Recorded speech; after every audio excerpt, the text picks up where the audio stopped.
Shawn Kaplan, a.k.a. the Mortgage Master. What's going on, Shawnee boy? What's going on, Scott? Thanks for having me here today. That'll wake some people up this morning, won't it? 8 a.m. So there's some people here in the California area, so we get them up. We get them up early. So Really? Yes, sir. Yes, sir. Well, man, dude, they're extra special if they're going to get up that early. That's right. That's right, man. You were one of the best presenters at MortgageCon, man, and you just you got some really special stuff going on, and I just want to congratulate you on all your success. And just, man, you're just an awesome dude. The more I get to know you, and you have an amazing family, and so it was nice to spend a little time and see you up on stage and share some goods. And I know you're going to kind of redo it today a little bit, but welcome to the show, man. Yeah, thanks for having me. And, look, success is relative to our own perception, right? We have to take the victories and the wins in our life, and we got to look at the other things as learning lessons. But thanks for saying that. Amen, dude. Amen. So you, man, you're having the time of your life in the mortgage business. Like, I don't even know if you really care about rates or inventory because you're not having any issues with that. Is it? Tell us a little bit. Tell us your story, man. Well, I don't know about that. On Thursday, I was just sharing with some of my students. I was like, here I was in the hotel room in San Diego, but instead of spending 2 hours or 3 hours fighting, these two deals, I spent 30 minutes. And I still have all those same problems. But yes, I am. Last year was my favorite year in the industry. This year's, it feels even better. But, look, that can all change in 24 hours. So I'm just taking it day by day and trying to enjoy what I love about the job. And I'm trying to remove or delegate the things I don't like about the job. Well, I'm waiting to see the video on the goats. So if you want to post that anytime soon. The donkeys, the mini donkeys. Is that what it is? Okay. Right. Yeah. One of them's eating the landscaping right now and, probably pooping on the porch. So we'll see. All right, man. So, dude, so you did a lot. You made some big changes last year. Yeah. And tell us about that, man. Tell us what you did and how your business increased, why it increased. What are you seeing out there? Yeah. I've ran team structures now since 2009 when I hired my first assistant, when I hit a wall and, my life was falling apart. I knew I needed help if I was going to do more. And I've pretty much had the same team structure that I was taught through a coaching program until about, a year and a half ago, almost 2 years ago now. And not by choice, but I had to change. I had three. My team captain, my assistant, and one of my loan officers that was on my team negotiated a deal with my biggest competitor and walk out. And so I was forced to change. And when I did, I reorged my team to be more efficient, but more so just where realtors and clients could understand it a little bit more, the terminology, the flow of it, instead of this, hey, I don't know who I'm always talking to. And then I also changed my marketing strategy drastically. And I don't mind sharing a little bit about that either today. I'd love to hear that. So, So it sounds like you brought some clarification around your business with your agents. Yeah, absolutely. I realized 2 years ago that the business was rapidly changing. And when it was rapidly changing, what I realized was, the realtor that I did 10 deals a year with or 12 deals a year with, the A-channel realtor, like that was going to be fewer and far in between. And more people were going to be coming after my partners because of the competitiveness. And I said, where's the market going to go? And I said, where the market's going to go for me here in Tennessee, at least, it's going to be the blue collar grinder, maybe sole income of the household real estate agent, the one that does 2 or 3 or 4 deals a year. And if I could just get one of those deals from that agent, well, how do I get in front of those agents?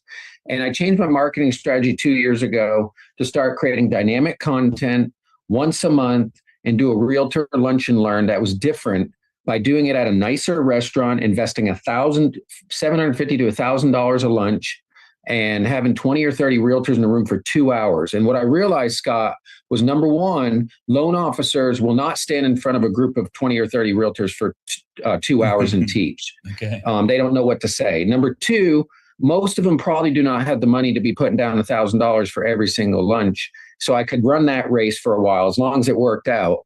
And then the third thing is, as with my whole life philosophy, do things diligently and consistently, and you'll outpace everybody else. I knew loan officers would not do it every month. So when I did my first 1 or 2 and I realized, holy cow, like this is something, like the room's maxed out, I started adding another one and another one. And now I do 4 lunches in 4 different surrounding counties every single month. And I've been doing them for 18 months now. And I've had over 1,400 agents come through my lunch and learns. I've had 680 something send me a first lead. I mean, these are people I've never even met after 20 plus years in the business. And I'm like, where have you been? Like, and it's worked. It's really, really worked. And I think it's the future of real estate. What are you talking about? So it's something special. Is it the same presentation 4 times, 4 different areas? Yeah. And then I rotate the information. So like this month will be just list, just sold, just win. And what I'm doing is I get up in the morning and the first thing I do when I'm in the sauna, after I do my affirmations, is I think, as a real estate agent, how would I close one more deal today? Well, I want to go ahead and get sources of information that are going to help me put myself in the realtor's shoes. So I love Mike and Tom Ferry. I love their information. I consume every bit of it.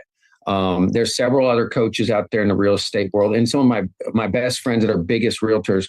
And I put that information together to be realtor centric. And, you know, when I get up in front of a group, I acknowledge the fact that, hey, we're in unorthodox times. And I know I'm sitting up here as a mortgage lender talking about buyers and listings, which is unorthodox. But don't you all agree that the mortgage industry should start doing unorthodox things to help you instead of the same thing over and over? And it really, really opens them up. And when they start seeing the tactics and the ideas, I mean, they're all in. Love it. So and I asked you, I was like, we were at Mortgage Con and we were flying by each other like, hey, how many agents did you start with? And I think you said when you first started, it wasn't it was three agents on the first one. I spent $850 at Martin's Barbecue, and I had $850 worth of barbecue, and 3 agents showed up, and actually one of them didn't even have their license yet.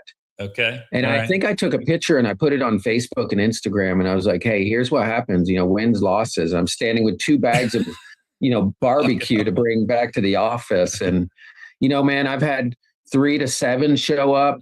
And like my one next Wednesday, I'm doing a breakfast. I'm trying to mix it up, and I already have 51 RSVPs. Oh my God. You get about a 30-40% attendance rate, 50% attendance rate. So you got to overbook, but I'll have 30 probably in the room because I'm going to go to 60 RSVPs. So, and I love the fact, so you remove the barrier of closed the loan, didn't close the loan, or deal, close the deal, didn't close. You don't care. You invite everybody. Everybody, because it's just like my philosophy on my team. We have something called Method 5. And one of our methods of one of our convictions is every inquiry gets an application. There's no prejudging anybody. So you don't know if that realtor did 1 deal last year. They might have got their license in October, you know, and next thing you know, that's that account that you're like, man, 10 years ago we met. Remember that? Like, we've been working together for 10 years. Many of us have those accounts. So we don't prejudge any realtor. I love it. And so did you just go download a list, have the list, just like grab everybody in Tennessee? And now you're asking for all my Jedi secrets, right? Man, you know, exactly. So Redder's been a great source for me. Data is a problem. That is really a problem because realtors the data is not reporting correctly. For example, I have realtors that are like, hey, you've messaged me twice. I'm like, no, because you closed a deal in Montgomery County. You also did one in Davidson County. So the data is a little bit of an issue. But I use Redder. I primarily use Slick Text. And now most recently, I've got AI that's calling these realtors. I have a bot that's calling them that I paid some money for to have programmed and created. So and what are you calling them about? Just, hey, anything I can do for you, or would like to invite you to an event? Oh, and I mean inviting them to the luncheons. Oh, okay. So it's actually a voice. We have a luncheon coming up next week. You know, there's 8 seats left. There's only 50 seats available. You know, we're teaching how to generate more leads, not by buying internet leads or some crazy, like, it's very organic. And it says, would you like me to save you a seat? And then if they say yes, then it goes ahead and ask. And then it also follows up with text. Wow. So it's just, it's just nonstop. Do you just load the list in, just start calling? Yeah, I load in my list. They have a website. I load in the list. And if anybody wants to contact for this company, let me know and I'll put you in touch later. But I upload my list and then I put in the request of when I want it to start deploying. I try to do 2 weeks before. But most of our RSVPs come like the week before. and then you put in your money for the text. The text costs, a little bit of money, but it's way less than slick text. I mean, I don't know about y'all, but I'm spending 1,000 to 1,500 a month on slick text if I use that. Yeah, yeah. And then you're a master at building your brand. Talk to us a little bit about the video marketing you do, because it's off the hook. Ton of reels. You I think is Instagram your number one, or like do you have a Instagram's my number one. I'm going to try to start getting back to where it posts to LinkedIn and also TikTok, and it's already posting to Facebook. But yeah, Instagram's my main focus. I batch my videos once a month with my videographer. I have all my scripts. I usually rip off, 20 videos in 2 hours. Then they're all edited. They all come to me about a week later. And then each day, man, like I organically post. Like I haven't posted my video yet, which is okay because I'm pushing my time out to be more around 9 o'clock. I find a better response rate. But people ask me, they're like, do you schedule it? Does somebody else do it? No, man. Like 99% of the stuff you see that I'm posting, I'm doing myself, because what I'm going to share with you today is I understand, the value of actually working your brand, not just posting social media. Mark Hairston is asking, Shawn, what's your follow-up strategy after the class? I teach classes, but suck at the follow-up. Yeah, Mark, me too. I mean, if you get 60 realtors in a room, first of all, I get a survey on every one of them, every single one. And I do the survey in the beginning, not at the end, because I tell them if they don't fill out the survey, they're going to have to pay for their lunch. You fill out the survey, I'll pay for your lunch. Dang, they fill out the survey. I got all their most recent contact info. And when I go back, I give it to my assistant. Well, normally it's been sitting on my desk and I look up and I'm like, great, $30 million realtor came to my luncheon and I haven't even called them a month later, right? So what I started doing was a week later after the luncheon, I invite all of them to an exclusive luncheon, exclusive Zoom webinar to meet the team, how to work with us, and Product 101. And I had 79 RSVP last Tuesday, and 51 of those realtors showed up to the Zoom call. And that Zoom call is where I start programming them, how to refer me, why they want to send me their next lead versus their other person. That's kind of my follow-up plan there, Mark. Then they go into an email blast. I literally send them the slides. I send them everything because I have them do an honor question in the luncheon. I'm like, hey, so 3 rules. What my third rule is, hey, this Cross Country Mortgage is a big, big company. This is my information. I've curated my team structure. Please don't share it with other people. Does everybody agree? And I'm like, okay, take a picture. We got everybody that agreed to it.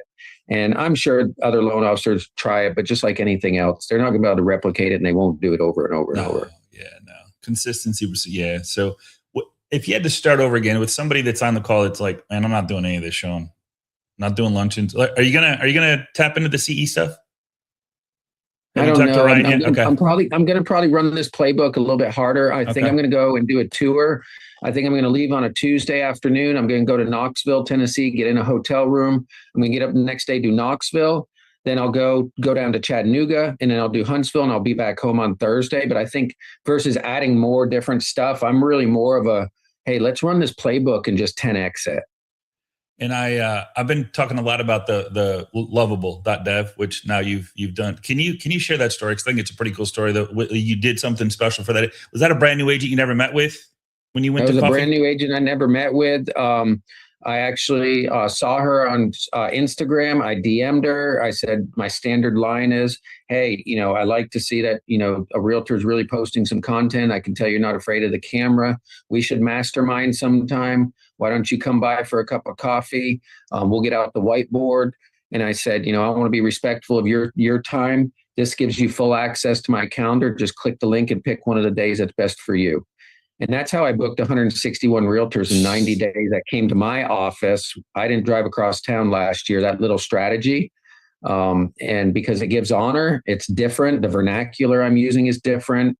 And then I'm like, it kind of, I put myself in a little bit of a more of a coach position by saying, hey, I'll have my assistant order us in some lunch. Let's make good use of our time.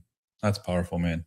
You think that's so it's mainly one-on-ones then when they come to your office? I know you do the luncheons, but then after the luncheons, how does that go one-on-one with the big dogs or whoever? Well, the big dogs, I'm taking the 5 to 10 out of the luncheons that I do, like all 4 of them. And I'm trying to go to team meetings. I'm trying to have them come to my office and do a meeting. So yeah, I'm picking out the big ones. Okay. And then the rest of them, like I'm trying to market into the, the bulk. And man, we already have 67 referred leads this month. I don't know if it's just the momentum, but I'd say out of those 67, 30 of them are probably first time referrals.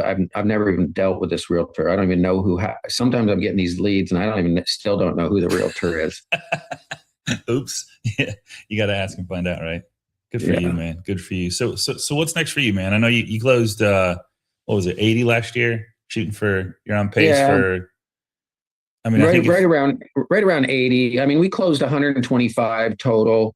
And I say total because those numbers, I don't pay attention to numbers. Yeah. I pay attention to my tax return. I send a lot of deals through our Referral Express Parkway at Cross Country. So I'm closing loans in like 17 other states, but it doesn't I don't get the loan volume for it. And then I have 7 loan officers. And, a lot of them, I'm hooking up with builder accounts, letting them manage it, things like that. So yeah, I think it was around 80 for me personally.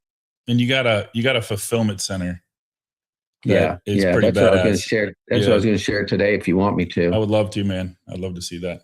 I'm sure okay, everybody cool. else would so too. If I can, if it's okay for me to green here. So, Mortgage Con, as you know, I called it adapt or be replaced. And, this is the truth. The mortgage professional better have a survival guide or a plan right now moving forward. It's not just, I'm going to adopt a little bit of AI. It better be like a very dynamic plan right now. The game's changing faster than we ever thought it is. We got AI tools coming after us. We got digital lenders. We got consumer self-education. I don't know about y'all, but I have people get on the phone with 2 spreadsheets. Financial advisor wants to join the call. And the other day I was like, what are you looking at? Can I just ask, what are you looking at? He goes, I have my chat GPT open right now, recording the call. And so they're coming at us, right? Wow. And if you're a conventional loan officer playing the rate game right now, unfortunately, you're going to be the first dinosaur eliminated very quick by the 20 basis points bot or call center guy. And you really, really need to pay attention to what I'm going to share with you today, because I think this is the secret sauce. My highlight reel, blah, blah, blah, $1 billion, 10,000 families served, whatever, 20 plus years. This is my douche slide is what I call it. Everybody's got to share a douche slide. I coached for growth only for 2 years with Amir. We helped build that thing to over 600, students there. And, but what the reality is, I lost my father to suicide when I was 6. Grew up on free lunch, welfare, graduated with $146,000 in debt. Lived in an RV with my wife and kids before. I almost went bankrupt in 2009, 2 weeks after I had our first baby. And so this is really where I just want people to understand that, what you see now, the highlight reels of everybody, what's more important is how you got there, the road that you took to get there.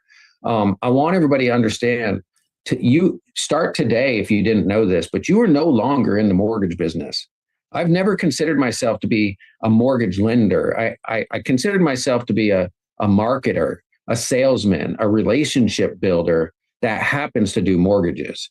Now we need to add to that I'm an influencing brand out there. I hate that word influencer, but your job right now is to influence people to trust you through using digital media, and make sure you have systems and processes set up to serve people at a high level, because we still got to have a good mortgage. We still got to make sure that people get closed. So you're in the attention business right now. That's where you are. You're in the attention business. And here's the thing. I can put 100 loan officers in a room, and unfortunately 99 of y'all are secret agents out there. Here's a question I would ask everybody to ask yourself after this call. If I was to go to your Instagram page right now, could I tell what you are passionate about and what your convictions are? Because if I look at your page and it's nothing but your clip art, and here's, I just closed and, just did this and my number's that, nobody gives a shit. Nobody cares. They really don't. And unfortunately, you're actually getting muted out, because people like my wife and our clients are just, they're looking at it and I thought it was some cool stuff. Nope. Scrolling past, and you're gone forever in the algorithm. You don't get a lot of chances with the algorithm. It's not very favorable. So you better be in the attention business. And that means having things like Hope Dealer, where I just share with people some of those lowlights through my stories, right? And that way, when you do share something nice, like a new car or a trip you're on, people know that you've earned it and you've gotten there versus just being braggadocious. So you got to have context to that stuff. This is super, super important.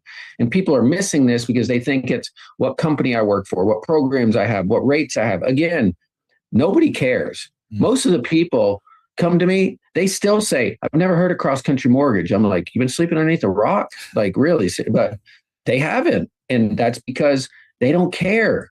Okay. Now, the modern loan officer needs to be three things. This is the bulk of my presentation here and what I want to share with you.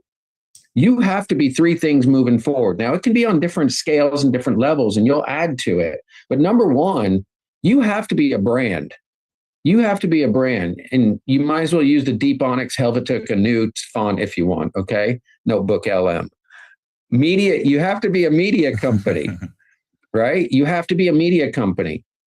And three, you have to have systems and processes for your marketing and for your loans coming in. And I know this can be overwhelming, so I broke it down to these three sections because brand, media company, and systems operator is what Tom Ferry taught me 2 years ago. He started talking about this and it resonated with me.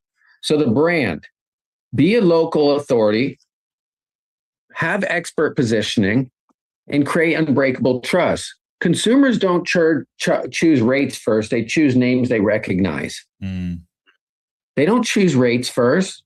They choose a name they recognize. And that can be your company, but I prefer it's me individually. If people are asking you, I didn't even know what company you work for, you're doing something right, right? When you change companies, by the way, please don't announce it to the world. Please don't announce it to the world. Again, nobody cares. All you're doing is creating more uncertainty with someone. Oh, why is he changing? Whoa, what's that? People don't like change like that. So the other thing, the media company, is you have to look at social media in a different way. In 2009, my wife had Facebook and I did not have Facebook because you had to be in college. So I went back and used my college email address to get a login. And when I logged in and I could see that I could add all these realtors as friends, it hit me like a ton of bricks. I said, holy crap, you might not have to drive around town and deliver a dozen donuts to 12 different offices in 100-degree weather ever again. And because I realized the leverage and the distribution I had with social media. So I've had a relationship like that with social media ever since it started. For me, it's a tool. It's not a place for me to play or be entertained. It's a tool for me to reach thousands instead of reaching dozens. Basic so stuff, right? When I go back to this, let me say real quick. When I go back to this, as far as the media company, I don't mean you need to have a videographer following you around. You need to have a process. You need to have a concept and an idea around carrying this phone in your hand. That's your media company for right now. How am I going to post my video? When am I going to post my video? When am I going to create my content? That's a media company. And then you'll add to it, hey, I might hire somebody to come shoot videos once a month. That was my first step. I'm going to invest in this. I know that the ROI is going to be there. It'll come back to me. Showed up, found a affordable videographer. Then I leveled him up and I said, okay, I want to go to the next guy. I want to start doing videos more. And then now I have a full-time person that will come shoot when I need to, follows me around, goes on trips when I need them to. Now, the last one is a systems operator. Okay. Elite professionals build machines. Amateurs rely on hustle, right? So we have to have a system and a process because honestly, my brain can't remember all of it. And if I don't have that process, so I'm going to share a little insight with you in these last couple of minutes on the inside of my team and how it operates. Because a lot of people say, well, how does it actually look behind the scenes? Most loan officers think they need more leads. And more leads do solve all problems. But I've had months where I did 100 leads and I ended up closing 5 deals. And I had months where I got 40 leads and I closed 20 deals, right? So I don't know why that keeps moving on me, but what they actually need is a better machine. What they actually need is a better machine. And so the pre-origination blueprint for me, initial call comes in 8 a.m. to 9 p.m., 7 days a week, 364 days a year. We will answer the phone. It'll be me or an actual licensed loan officer that's on my team, 7 years, 10 years, 12 years experience. We'll take that call 8 a.m. on a Saturday night. We do not believe in online applications. Let me say that again. We do not believe in online applications because the online application serves the lender. It does not serve the client. We have the client on the phone. Why would we not open up Blend and take the actual application if you have the capacity or the team to build to do so? And that was one of our secrets last year that helped us grow 22%. We do not divert them to a call tomorrow and they go home and the dog crapped on the carpet, the kids are sick, forgot to fill it out. Next morning, Betty or Karen tells them it's a terrible time to buy a house, and then your lead goes cold. Your realtor sent them to you, you got their attention, take the application. We send out the needs list. Hey, make sure to upload this tonight and we can have your pre-approval tomorrow. It's Thursday, we'll have it done by tomorrow for the weekend. Then we go, and when that comes in, my team captain, we run captains and commanders. My captain, which is a licensed loan officer, will kick that email template and all the details, do the soft pull over to the commander. I have 3 of those. They're an ex-underwriter processor with a great personality, and they'll start ripping that file. Like it's 8 a.m. I guarantee you they're processing the 6 leads we already got. That's the first thing they're doing right after the morning team meeting. They're ripping that loan apart. They're finding out and they're establishing certainty. They're looking to see if the docs were received, and then they kick it back to the captain. And the captain at that time will do the home buyer consult. We don't do Zoom anymore. We don't do in person. Again, it's friction. It's a waste of time. I thought that all my business would collapse if we did it on the phone, but I started meeting $200, $300 million producers, and they're like, no, we do it all on the phone. So we go through an initial loan consultation script. We talk to them about their offer strategy. We don't send out a pre-approval letter because we want to know when they're making an offer on a Saturday so I can call the listing agent because I'll have more impact on that deal in most cases than a realtor will. And I call the listing agent, and at that point, the contract is executed. Once that contract is executed, it comes back into our email box. Awesome contract. We got 3 of them yesterday. We want that appointment scheduled within 24 hours. If it's before noon, I'd really like to meet with them before the end of the day. So my commander will see that contract. My captain will see that contract come in. Captain schedules the Zoom call because we do a Zoom call with me on the rate lock consult. That's the one part that I'm involved in right now. I do all my rate locks still. They'll schedule it. Commander will start doing all the pricing, putting that file together, getting the information from the title company and from the realtor. And then what they'll do is they'll build out my mortgage coach. I see the appointment in my calendar. I show up, I click it. I start going through my rapport building again, making them feel comfortable. And I say, here's what my job is today. And here's what we're going to do today. It's doctor, nurse, doctor, nurse. You don't go into a hotel and have one person park the car, greet you at the desk, clean your room. You never even meet the manager in most cases. But for me, I had a doctor that used to do this, and I'd see Dr. Mark for like 5 or 10 minutes. He'd come in and say hello. He'd tell me what's going to happen. He'd pray with me, and then he'd walk out. And then he had different people just taking care of me. And that was about 15 years ago. And I was like, that's how I want to run my business. Contract comes in. We do that origination call. Then we're going to go out and send out the further needs list. It goes back to the commander. Commander does the agent introductions. We have a setup person, orders all appraisals, disclosures, and everything. That's the only thing she does. Then the file goes to my processor, and we do something called a 60-minute mortgage. And the 60-minute mortgage is where we go ahead and have a 30-minute appointment set up with my processor, and they go and scrub the file live with the client on the phone instead of sending this big needs list that nobody understands at 4:45 on a Friday afternoon. And then you show up on Monday, you got a paycheck stub and a driver's license. We don't do that. We do a 30-minute appointment. They log into Venmo sometimes and screen share to get the actual transaction. So we get it all right there. File goes off to the underwriter, comes back. We have another 30-minute appointment. Sometimes it's only 10 minutes, and we go through the conditions with the client. And we believe that our clients don't spend more than 60 minutes on the entire mortgage process from beginning to end. And it's because of that 60-minute mortgage. Love it. Files cleared, processor go ahead, CD, everything set up, closing. I don't do any of that. And then I do the post 3-day call. Hey, 3 days as promised, all your numbers are done. Numbers came in less than we promised, number 2 promise. And did we call you every single Tuesday with an update? Yes, we did, Shawn. Awesome. So we fulfilled our 3 promises. We did. Are you excited? Yes. Can I ask you a favor? Yes. We rely on people like you. Can I count on you to send me 2 other people over the next 30 days that are thinking about selling a house or buying a house?